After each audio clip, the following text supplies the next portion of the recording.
ناراض ہوں گے یا راضی ہوں گے؟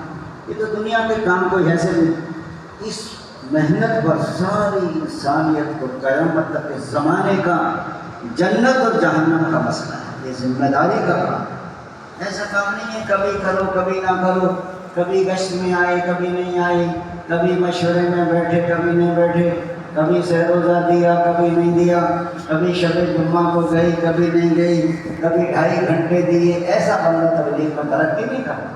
جو ہر حال میں کرے گا وہ جمے گا، جو ہر حال میں نہیں کرے گا وہ پتجھڑ کی طرح جھڑ جائے گا۔ تبلیغ کو پیچھے کرتا ہے، دنیا کے کاموں کو آگے کر، تبلیغ پیچھے نہیں ہوتی، وہ خود ہی پیچھے۔ تبلیغ میری وجہ سے نہیں چل رہی، اس کام کو اہتمام سے کروں۔ اللہ کے یہاں اہتمام اور اخلاص کی قیمت ہے، اور جو اپنے آپ کو دوستوں کچھ نہیں سمجھتے اللہ ان سے کام لیتا ہے۔ فرمایا جو بحیثیت بن کر چلے گا اور بے غرض بن کر چلے گا اس کا موت تک چلنا آسان ہے۔ اس لیے فرمایا اہتمام کریں کہ حضور والی محنت کے اعمال ہیں، اس سے جو ٹکرائے اس کو پیچھے کر۔ اللہ تعالیٰ نے بدر کے دن روزے کھلوا دیے کہ روزہ افطار کرو، آگے جنگ ہے، حضور نے افطار نہیں کی۔ فرمایا ہم طاقت ہے روزہ بھی رکھ لیں گے اور جنگ بھی لڑ لیں گے۔ فرمایا روزہ رکھنے والوں سے روزہ افطار کرنے والے آگے نہیں کریں گے۔ دین وہ بنے گا جو اللہ کا ہو، لگنے کا حکم ہو تو لگنا بھی، اور چھوڑنے کا حکم ہو تو چھوڑنے۔ بیوی بچوں میں رہنے کے حکم کو پہچانا لیکن چھوڑنے کے حکم کو نہیں پہچانا، تجارت میں لگنے کے حکم کو پہچانا لیکن چھوڑنے کے حکم کو نہیں پہچانا۔ دوست بزرگوں بھائیو، گھر میں رہنے کا حکم ہو تو رہنا دین، اور چھوڑنے کا حکم ہو تو چھوڑ۔ اپنی طبیعت سے لگنا بھی نہیں اور چھوڑنا بھی نہیں۔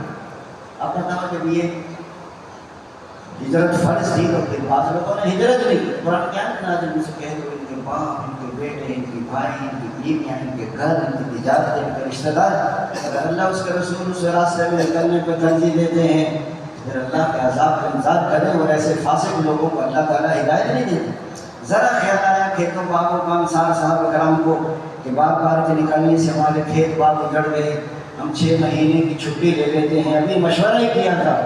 قرآن کی آیت میں آپ سے لوگ کیوں اپنے ہاتھوں اپنے کو ہلاکت میں ڈالتے ہو، کیوں اعلیٰ سے ادنا میں لگتے ہو، کیوں اجتماعی سے انفرادی کی طرف جاتے ہو؟ شیطان آپ کو پہلے اعمال کا ہلکا پن پیدا، جب ہلکا پن پیدا کر دے گا حقیر، تو پھر عمل کے لیے آدمی محروم ہو جاتا ہے۔ ہمارے ساتھی تھے وہاں کے حیدرآباد کے شورا والوں میں جو لیاقت صاحب، یہ تو میرا معمول تھا، تو میں عصر سے پہلے جاتا تھا شب جمعہ کھانا بستر لے کے، صبح شراب پڑھ کے آتا تھا۔ ایک دن شیطان نے دیا چکر، نفس نے کھانا بھی کھا لیا، تعلیم بھی ہو گئی، عشاء بھی پڑھ لی اور گھر آ گیا۔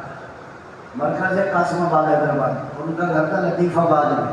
کہتے میں نے دروازہ بجایا، بیوی بولی کون؟ میں نام بتایا، بیوی نے دروازہ نہیں کھولا، میں نے اور بجایا، اس نے پھر بھی نہیں کھولا، میں نے برا بھلا کہا، اس نے پھر بھی نہیں کھولا۔ کہتا غصہ بہت آ رہا، پیدل آ رہا تھا، اس زمانے میں سواریاں بھی نہیں ملتی تھیں، کیا کرتا، تھک ہار کے واپس چلا گیا۔ جب واپس گیا تو شام کو دماغ بڑا گرم تھا، لیکن جب میں صبح سو کر اٹھا تو دماغ بالکل ٹھنڈا تھا کہ بیوی نے میرا صحیح علاج کیا ہے، میرا کیا کام تھا گھر میں، وہ روز گھر میں سوتے ہیں۔ اس لیے فرمایا تبلیغ میں چلنے کے لیے دل بڑا ہو، دماغ ٹھنڈا ہو کہ غصہ نہ ہو۔ کسی نے کہا یا رسول اللہ عمل بتا دیجیے جنت میں چلا جاؤں۔ فرمایا غصہ نہ کیا کر جنت میں چلا جائے۔ آپ کریں گے غصہ؟ ہم گھر والوں کو غصہ دکھاتے ہیں، زور لگانا ہو تو ضرور سال میں زور لگاؤ، پیدل جاؤ باہر ملکوں میں، وہاں ہے زور لگانے۔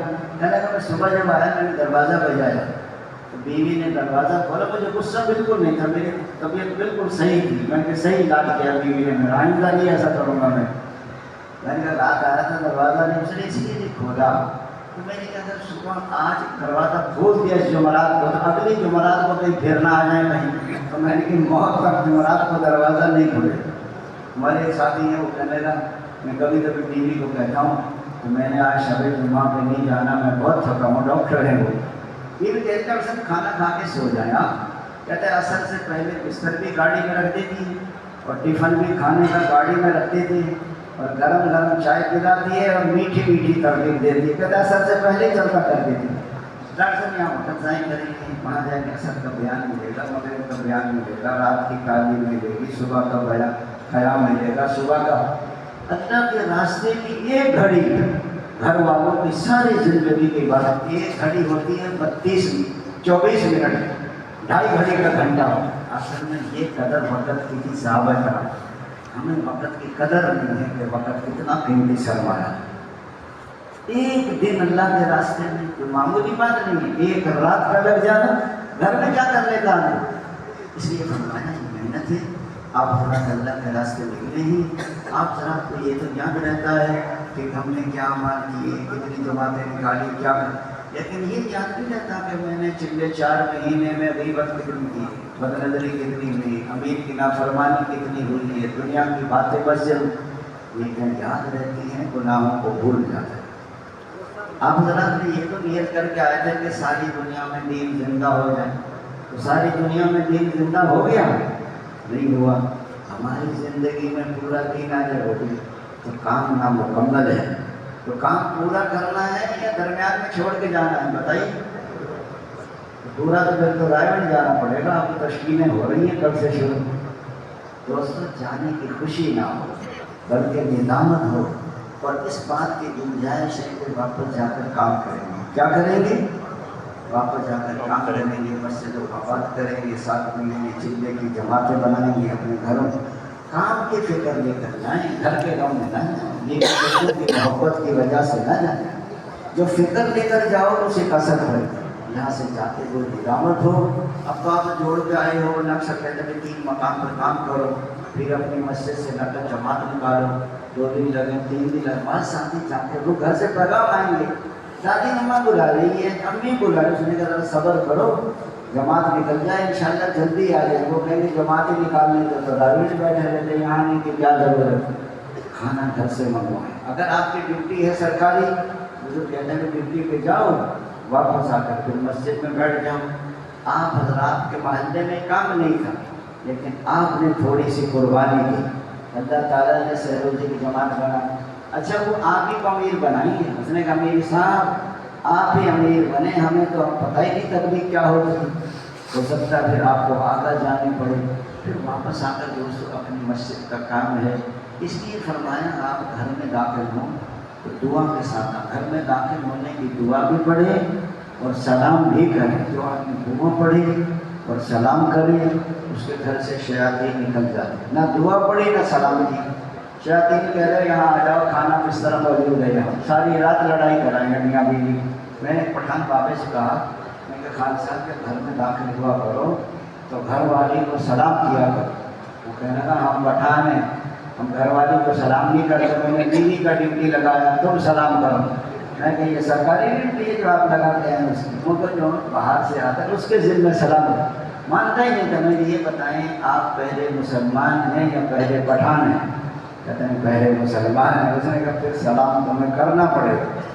اس لیے فرمایا گھر میں جو جاؤ گے تو گھر میں کوئی ٹوٹ پھوٹ ہو جاتی ہے، تو ساس بہو کی لڑائی ہو گئی، تو بچوں نے کوئی نقصان کر دیا۔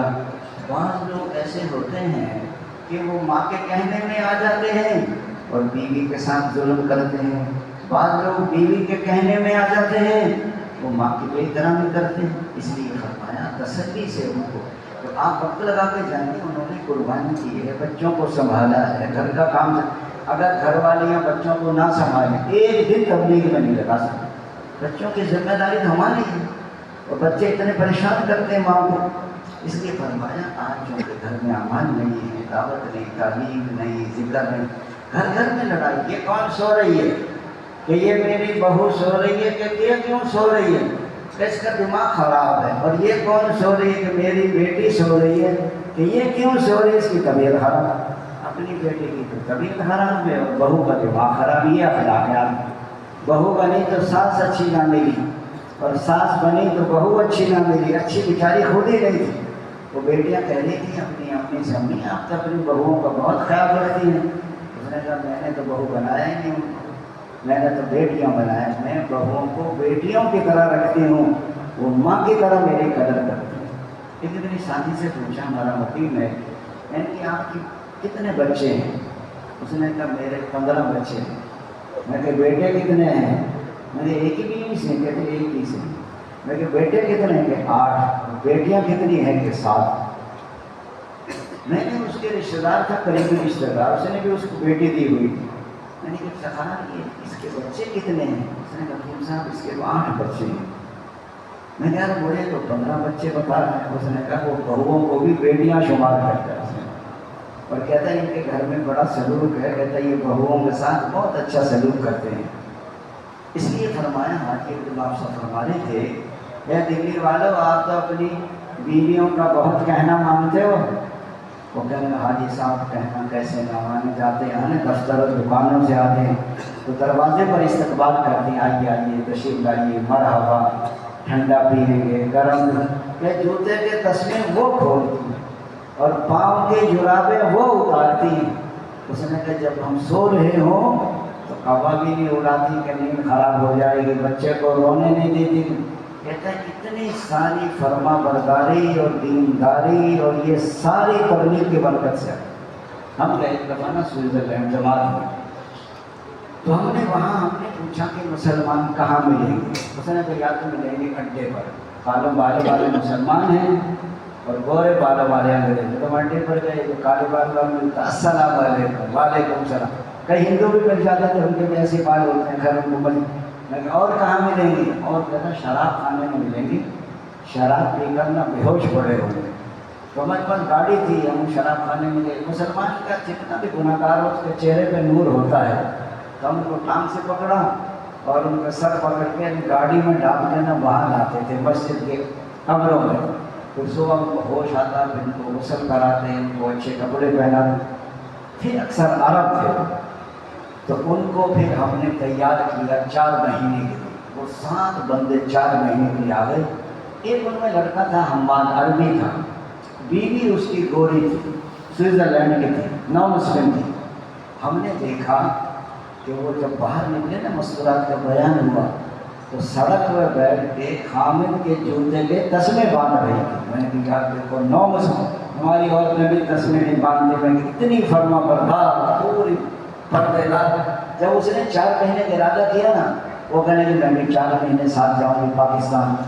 میں نے کہا یہ ہم تو اجازت نہیں دے سکتے۔ میں نے مولانا حضرت انعام الحسن صاحب رحمۃ اللہ علیہ حیات سے ان سے آپ خط لکھ دیں، اجازت مل جائے گا، چلی جائیں، ہمیں تو کوئی اعتراض نہیں۔ لیکن وہاں سے خط آیا کہ یہ نہیں جا سکتی، یہ 4 مہینے لگا کر آئے گا تبلیغ کے، یہ تو خود تبلیغ کو نہیں جانتا، بیوی کو کیا سنبھالے گا؟ نہیں کہتے پہلے یہ لگا کر آئے گا واپس، پھر اس کو وہ بیچاری شام تھی، وہ شام کا رہنے والا تھا وہ لڑکا، وہ شام بھیجا سسرال۔ حالانکہ انگریز لڑکیاں کیا جانے ساس سسر کیا ہوتا ہے، لیکن 4 مہینے گرمی میں وہاں رہی۔ ان کا بیٹا بھی تھا۔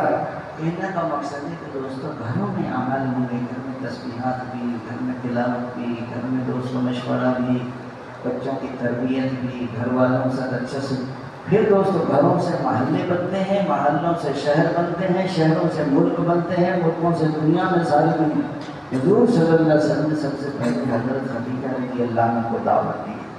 سب سے اسلام لانے والی حضرت خدیجہ ہیں، بچوں میں حضرت علی ہیں، بڑوں میں حضرت ابو بکر صدیق رضی اللہ عنہ ہیں۔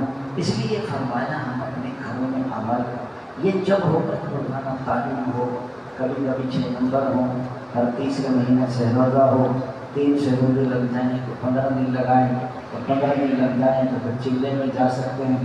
یعنی 15 دن کے بعد سے روزے ضروری نہیں ہوتے، آپ جا سکتے ہیں، لیکن چلے کے بعد 3 سے روزے ملکوں میں۔